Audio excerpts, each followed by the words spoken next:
Hong Kong's protesters have welcomed a new decade via a New Year's Day rally, with tens of thousands joining a pro-democracy march.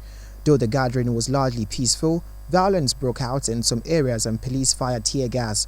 On New Year's Eve, demonstrators had formed human chains that stretched for miles down busy shopping streets. More than 6 months after the protest began, they gathered for midnight countdown by Victoria Harbour.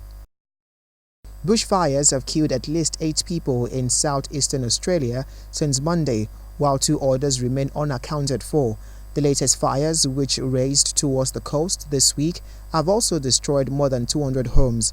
7 people have been confirmed dead in New South Wales and 1 in Victoria. Conditions have eased slightly, and a major road that was closed in Victoria was reopened for 2 hours on Wednesday to allow people leave. But many people remained in fire-hit areas. In one town, police dropped off 1.6 tons of drinking water by boat. North Korean leader Kim Jong-un has said he is ending the suspension of nuclear long-range missile tests put in place during talks with the US. Mr. Kim also said his country would soon introduce a new strategic weapon, but he left a door open for dialogue and said the scope of any testing would depend on the US attitude.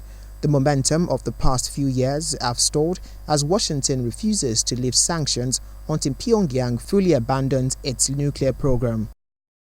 Protesters who have been demonstrating outside the US Embassy in Iraq for a second day have withdrawn from the area after a tense standoff.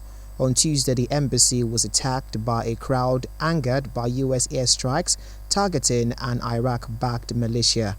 Clashes continued on Wednesday as demonstrators hurled stones while US forces fired tear gas. The hostilities came amid escalating tension between the US and Iran, the 2 main Iraqi government sponsors. Pope Francis has shown his displeasure towards a visitor in St. Peter's Square on New Year's Eve. He had been greeting pilgrims when he admonished a woman and slapped her hand after she grabbed his hand. On the 1st of January, the Pope admitted he had lost patience, saying we all lose patience many times, and it happens to him also. He has apologized for the bad example he had given. And that's it on The World Today.